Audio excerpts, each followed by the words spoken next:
El PSOE de Extremadura ganó las elecciones el 28 de mayo y el PSOE de Extremadura ganó las elecciones generales del pasado 23 de julio.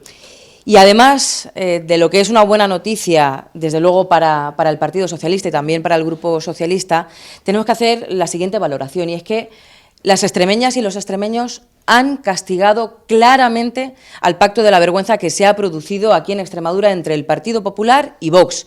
Ya saben, el pacto de la vergüenza que ha hecho posible que sea presidenta de la Junta de Extremadura aquella persona que no ganó las elecciones en Extremadura, en este caso la señora Guardiola. En ese sentido, nos está sorprendiendo mucho la desfachatez del Partido Popular con respecto a esa petición de que gobierne la lista más votada en España. Nos sorprende que el Partido Popular de Extremadura pida ahora que gobierne en España la lista más votada, cuando es algo que no han cumplido aquí en Extremadura, a lo que se han negado aquí en Extremadura. Y la pregunta que nos hacemos es, ¿qué diferencia hay